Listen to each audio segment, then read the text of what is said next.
Good afternoon students. आज का हमारा टॉपिक है टेलीकम्युनिकेशन टेलीकॉम सर्विसेज। अब टेलीकॉम सर्विसेज क्या होता है आप लोग सभी को पता है, ठीक है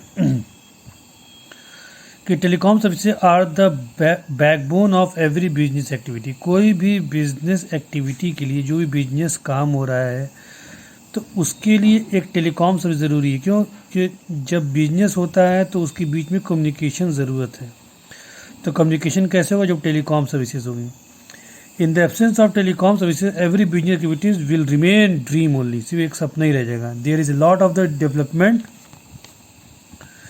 इन convergence of telecom, IT, electronic and media industry worldwide. तो बहुत ज़्यादा क्या है कि बहुत ज़्यादा डेवलपमेंट हुआ आपके टेलीकॉम सर्विसेज में, चाहे आईटी इंडस्ट्रीज़ में, चाहे इलेक्ट्रॉनिक सामान के ले लीजिए, चाहे मीडिया हो गया। This also part of the communication, ठीक है। Government of India has develop telecom policy framework कब बनाया था? 1999 बनाया था। एंड ब्रॉडबैंड पॉलिसी कब बनाई थी? 2004 में। To realise the dream and India vision of becoming IT super power by year of 2025। तो अपने एक विज़न तैयार किया था। लॉन्ग टर्म विज़न होता है, ठीक है। देखिए दो वर्ड होता है यहाँ पर, एक होता है विज़न, एक होता है मिशन। मिशन मतलब होता है शॉर्ट टाइम स्ट्रैटेजी। हम कम टाइम की 1 साल या 6 महीने के लिए स्ट्रैटेजी बनाए हैं।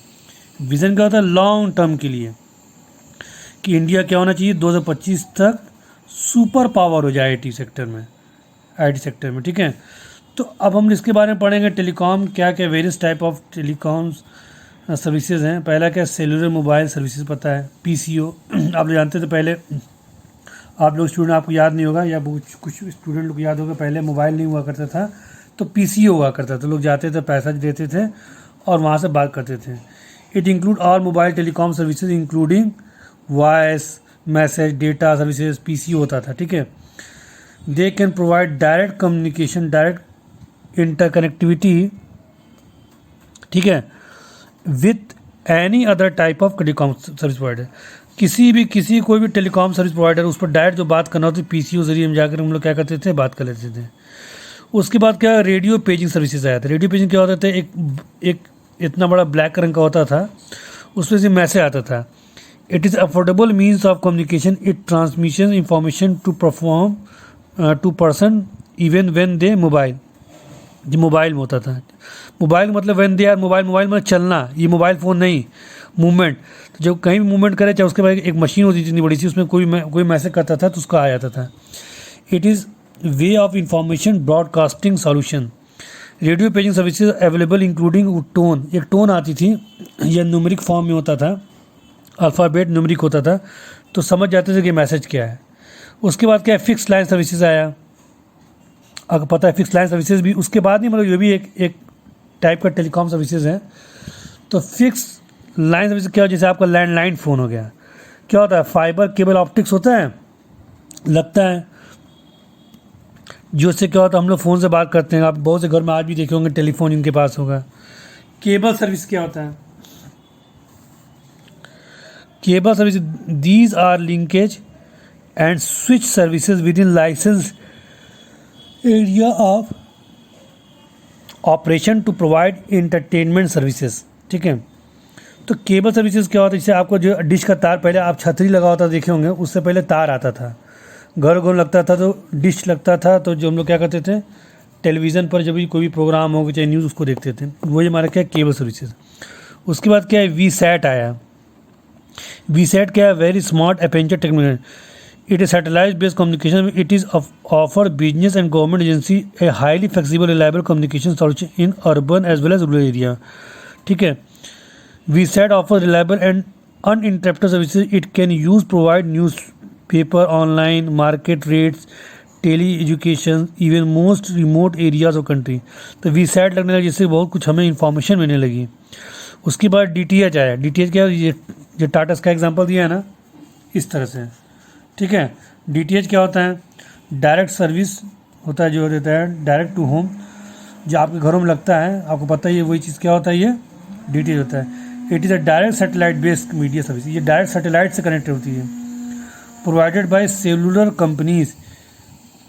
सेलुलर कंपनी से अटैच होता है। जैसे मान लीजिए कल को आपको डिश खत्म हो गया, तो आप लोग क्या मोबाइल से क्या कर रिचार्ज करते हैं ना, to receive this service one need a small dish antenna लगा होता है, टू सेटअप बॉक्स होता है, आपको पता होगा. This service are provided by DTH services provider and consist of bucket of mobile channel multiple channel. बहुत ज़्यादा मल्टीपल चैनल होता है, आपको पता ही होगा. These channels can be viewed on television without being dependent on cable network service provider. जो cable network service पहले हुआ करता है वो अब तो लोग लगाते हुए नहीं हैं.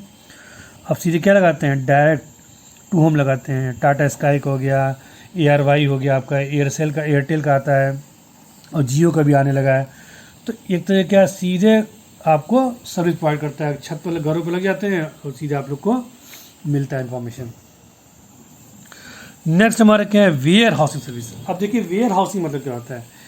वेयर हाउसिंग मतलब क्या, देखिए जब फैक्ट्री में गुड्स प्रोडक्शन हो जाता है बहुत ज़्यादा, जब जगह नहीं होती है तो उसको कहाँ भेजा जाता है, वेयर हाउस में भेजा जाता है. वेयर हाउस में क्या होता है, सब स्टॉक में ऐसे रखा होता है, इसकी इन्वेंट्री होती है, ठीक है. और कोई भी होलसेलर आता है तो इसको यहाँ से इसको दिया जाता है, ठीक है. और ये लेकर के चलता है, किसको, रिटेलर को देता है सब, ठीक है. गुड्स जाता है, मतलब यहाँ से ट्रांसपोर्टेशन होता है वेयर हाउस होलसेलर के पास. तो जब फैक्ट्री में स्टॉक भर जाता है उसको कहाँ एक जगह स्टोर रखना पड़ेगा ना, गोडाउन में, उसको बोलते हैं warehouse. Warehouse means holding and preservation of goods from the time of their production और purchase and until their sale और यूज़. तो जब बन जाता है, जब तक सेल ना हो जाए, जब तक बिक ना जाए, तो एक जगह उसको प्रिजर्व करके अच्छे तरीके से कहाँ रखा जाता है, वेयर हाउस में रखा जाता है. It is concern with establishment, maintenance and management of warehouse, ठीक है, for the storage of goods. तो इसका काफ़ी क्या होता है, इसको एस्टेब्लिश किया जाता है, ठीक है, उसको मेंटेनेंस किया जाता है, उसका मैनेजमेंट दिखाया जाता है, वेयर हाउस में कितने गोडाउन, कितने स्टॉक हैं, तमाम चीज़ रखी जाती हैं. Warehouse enables businessman to produce goods throughout the year and sell them whenever they are adequate demand. तो वेयर हाउस में क्या होता है कि जो बिजनेसमैन होता है to produce goods throughout the year, ठीक है, तो वो बहुत ज़्यादा प्रोडक्शन करता है, तो वो सालों साल प्रोडक्शन करता रहता है. तो आखिर गुड्स को कहाँ रखेगा, तो वही वेयर हाउस में ही रखता है, और वहीं से उसको क्या करता है, बेचता रहता है, सेल करता रहता है. लेकिन it creates time utility by bridging the time gap between production and consumption of goods. ये कह रहा है कि जो वेयर हाउस होता है एक तरह के टाइम यूटिलिटी क्रिएट करता है कि प्रोडक्शन हो गया, गुड्स कहाँ चला गया, कंजम्पशन होने जाएगा, तब तक क्या होना चाहिए, वेयर हाउस में होना चाहिए, ठीक है. लास्ट क्या है, transportation. You know very well transportation क्या होता है, आपको बताइए. Companies freight services together with supporting and auxiliary services by all modes of transportation होता है. रेल पता है, रोड, एयर, सी, ठीक है, for the movement of goods and international carriage of passengers. ये तमाम चीज़ें यू हैव ऑलरेडी स्टडीड, ठीक है. तो ये चीज़ होता है जैसे कि you have already studied the corporative advantage and disadvantage of different modes of transportation in earlier classes, ठीक है. तो पहले भी क्या होता था कि जब ट्रांसपोर्टेशन नहीं होता तब काफ़ी लोगों को प्रॉब्लम होती थी. अब तो ट्रांसपोर्टेशन बहुत सर्विस फास्ट हो गई है. Their service are considered the important for business since speed is of essence in any business transaction. तो आजकल जो बिजनेस तेज़ी से बढ़ रहा है, एक ट्रांसपोर्टेशन का भी एक मोड है, ठीक है ना. देखिए अभी जो कोरोना चल रहा है, तो जब लॉकडाउन हुआ तो कितनी प्रॉब्लम हो गई थी, गाड़ी बंद हो गई थी, गुड्स नहीं आ रहे थे, हर चीज़ महंगे हो गए थे. जब सब चीज़ ओपन हो गया तो ट्रांसपोर्टेशन मोड बहुत अच्छा है, ट्रेन से, प्लेन से, ट्रक से हमेशा आना जाना, रोड अच्छी है, तो क्या है, गुड्स हमारे जल्दी क्या होता है, हमारे यहाँ जल्दी पहुँच जाते हैं. तो यही कह रहा है कि एक तरह क्या होता है, ट्रांसपोर्टेशन जो होता है वो हमारे प्लेस ऑफ हिंड्रेंस को रिमूव करता है. कि कलकत्ता में प्रोडक्शन हुआ है तो चेन्नई में प्रोडक्ट आएगा तो तेज़ी से क्या, ट्रेन से आ जाएगा, ठीक है.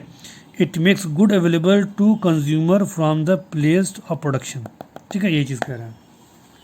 तो स्टूडेंट आज के लिए फ़िलहाल इतना ही. ये हमारा चैप्टर फिनिश हो गया. अब इसके बारे में आप लोग इसका केस स्टडी देखिएगा, क्वेश्चन देखिएगा, मैं कल भेजूँगा, उसको आप समझिएगा, जो चीज़ें मुझसे पूछिएगा. Thank you.